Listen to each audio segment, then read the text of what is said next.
Hello. तो आज हम पढ़ रहे हैं, लास्ट टॉपिक है किसका, एक्सक्रीटरी सिस्टम का, जिसमें हम पढ़ते हैं रास। रास मतलब होता है रेनिन एंजियोटेंसिन एल्डोस्टेरॉन सिस्टम। इसमें क्या होता है, जब कभी हमारे बॉडी का ब्लड प्रेशर क्या होता है, कम हो जाता है, या हमारे बॉडी में ब्लड प्रेशर बढ़ जाता है, तो ऐसे सिचुएशन में जो बॉडी में ब्लड प्रेशर को कंट्रोल करने का काम है वो कौन करता होगा, सोचो जरा। यस, ये जो करने का काम करता है वो हमारा किडनी करता है। अब किडनी में एक स्पेशल टाइप का सिस्टम होता है। इस स्पेशल टाइप के सिस्टम को हम क्या कहते हैं, रास। रास का पूरा फुल फॉर्म होता है रेनिन एंजियोटेंसिन एल्डोस्टेरॉन सिस्टम। तो आज हम डिस्कस करने वाले हैं किसके बारे में, रास के बारे में पढ़ेंगे, जिसमें रेनिन एंजियोटेंसिन एल्डोस्टेरॉन सिस्टम की बात करेंगे। देखिए होता क्या है, जब कभी हमारे ब्लड में सॉल्ट या वाटर का लेवल क्या होता है, कम हो जाए, तो सोच के देखो, सॉल्ट कम हो गया, वाटर कम हो गया, तो ब्लड का जो वॉल्यूम है वो बढ़ेगा कि कम होगा, कम होगा। और ऐसे कंडीशन में ब्लड का प्रेशर बढ़ जाएगा कि घट जाएगा। ऑब्वियस सी बात है, यदि ब्लड में का वॉल्यूम कम होगा तो ब्लड का प्रेशर कम होगा। जब ब्लड का प्रेशर कम होगा तो ऐसे सिचुएशन में हमारे किडनी में, आप लोगों ने पढ़ा होगा नेफ्रॉन का स्ट्रक्चर, तो मैकुला डेंसा सेल और आप लोगों ने पढ़ा होगा जेजी सेल, ये दोनों के दोनों आपस में मिलते हैं और जक्स्टा ग्लोमेरुलस एपरेटस इसका निर्माण करते हैं, जो एक स्पेशल हार्मोन रिलीज करता है प्रोटीन नेचर का, जिसे हम कहते हैं, कौन सा हार्मोन बताओ, रेनिन। रेनिन हार्मोन आप लोगों ने एक जगह और पढ़ा होगा, जब एक बच्चा पैदा होता है नवजात, तो उसके शरीर में भी एक हार्मोन निकलता है रेनिन, जो दूध के पाचन में क्या करता है, इंपॉर्टेंट रोल प्ले करता है। लेकिन वो रेनिन, ये रेनिन दोनों अलग है। ये रेनिन जो रिलीज हो रहा है वो कहां से रिलीज हो रहा है, जक्स्टा ग्लोमेरुलस एपरेटस से रिलीज हो रहा है। और याद रखिएगा, ये जो रेनिन होता है वो हमारे किडनी में, सॉरी, हमारे लिवर में बनने वाले एंजियोटेंसिनोजन सीनोजन, इस एंजियोटेंसिनोजन को जो रेनिन होता है वो चेंज कर देता है किसमें बताओ, एंजियोटेंसिन 1 में।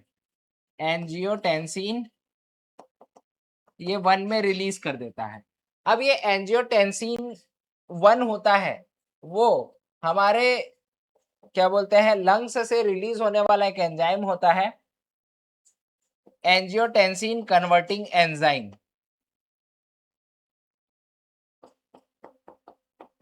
ACE।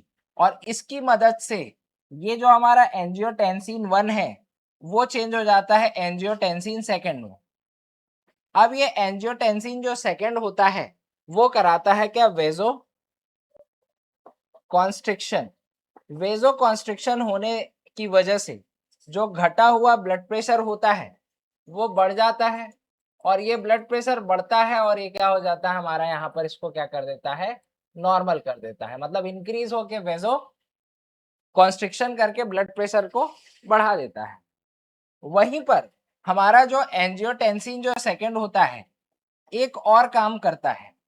ये हमारे शरीर में जो सॉल्ट और वाटर की कमी हुई है उसको पूरा करने के लिए पीसीटी में दोनों सॉल्ट और वाटर दोनों के रीएब्जॉर्प्शन को क्या करता है, बढ़ाता है। आपको पता है ना, जो यहाँ पर हमारा क्या होता है, पीसीटी होता है, इस पीसीटी वाले पार्ट से क्या होता है, रीअब्जॉर्प्शन को बढ़ाने में क्या करता है, रेनिन हेल्प करता है, ये ध्यान रखिएगा। और इसके अलावा ये दूसरा हमारे कौन सा ग्लैंड होता है, एड्रिनल ग्लैंड, जो किसमें प्रेजेंट होता है बताओ, किडनी में के ऊपर। और यहां पर से एक हार्मोन निकलता है, आपको पता होगा, एल्डोस्टेरॉन। क्या निकलता है, एल्डोस्टेरॉन। तो ये इस एल्डोस्टेरॉन को रिलीज कराता है, और ये डीसीटी वाले पार्ट से किसको रीअब्जॉर्ब कराता है, सोडियम को।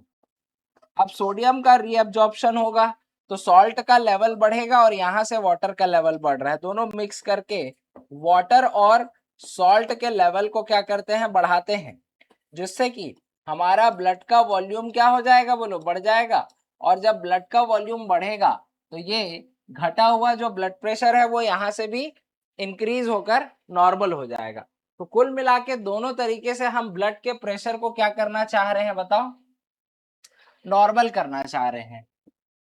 और दूसरा, यहीं पर जब कभी उल्टा हो जाए, इसका वाटर बढ़ जाए, सॉल्ट बढ़ जाए, तो ब्लड का वॉल्यूम बढ़ेगा, वॉल्यूम बढ़ेगा तो ब्लड का प्रेशर बढ़ेगा। तो ऐसे केसेस में हमारा जो हार्ट होता है वो एक और हार्मोन रिलीज करता है, एट्रियल नाइट्रियूरेटिक फैक्टर। ध्यान रखिएगा, ये इंपॉर्टेंट क्वेश्चन है, ये पूछा जाता है कि हार्ट से क्या निकलता है, पूछेगा तो एट्रियल नाइट्रियूरेटिक फैक्टर। ये सीधा स्विच ऑफ करता है किसको, बताओ, हमारे जक्स्टा ग्लोमेरुलर सेपरेटस को। क्या रिलीज करने से, बताओ, रेनिन रिलीज करने से ये क्या करता है, स्टॉप करता है। जब रेनिन रिलीज ही नहीं होगा तो ये इसमें बदलेगा नहीं, ये इसमें बदलेगा नहीं, तो वेजो कॉन्स्ट्रिक्शन नहीं होगा। और जब वेजो कॉन्स्ट्रिक्शन नहीं होगा तो यहाँ पर क्या हो जाएगा, वेजो डाइलेशन होगा। वेजो डाइलेशन करके ये ब्लड प्रेशर जो बढ़ा हुआ है उस ब्लड प्रेशर को क्या कर देगा, कम कर देगा, और कम करके इसको क्या करने की कोशिश करेगा, बताओ, नॉर्मल करने की कोशिश करेगा। क्या ये बात आपको समझ में आ रही है, समझ आ रहा है? तो इस तरीके से हमारा एट्रियल नाइट्रियूरेटिक फैक्टर जो होता है वो कहीं ना कहीं ये काम करता है, और यदि ये रिलीज नहीं होगा तो फिर आगे का प्रोसेस, ये जो वाटर के एब्जॉर्प्शन को बढ़ा रहे हैं, तो ये एब्जॉर्प्शन नहीं होगा, जिसकी वजह से ब्लड का प्रेशर क्या होगा, और बढ़ नहीं पाएगा, बल्कि और क्या हो जाएगा, कम हो जाएगा। और साथ ही साथ तो मदद कौन कर रहा है, हमारा एट्रियल नाइट्रियूरेटिक फैक्टर कर ही रहा है। तो ये सब मिला के, कुल मिला के रास सिस्टम काम करता है जो हमारे ब्लड के प्रेशर को कंट्रोल करता है। अब यदि मैं यहां से आपसे क्वेश्चन पूछूं कि एएनएफ हार्मोन जो होता है, एट्रियल नाइट्रियूरेटिक फैक्टर, इस हार्मोन पर क्वेश्चन पूछा जाए, ये क्या काम करता है यूरिन में। देखो, एएनएफ का काम है कुल मिला के ब्लड प्रेशर को क्या करना, बताओ, कम करना। तो मैं क्वेश्चन पूछता हूं, यूरिन में क्या काम करता है ये, सोडियम के लेवल को बढ़ाता है या सोडियम के लेवल को कम करता है? यदि कभी ऐसा क्वेश्चन आ जाए कि एएनएफ यूरिन में सोडियम के लेवल को बढ़ाता है कि कम करता है, तो क्या आंसर देंगे?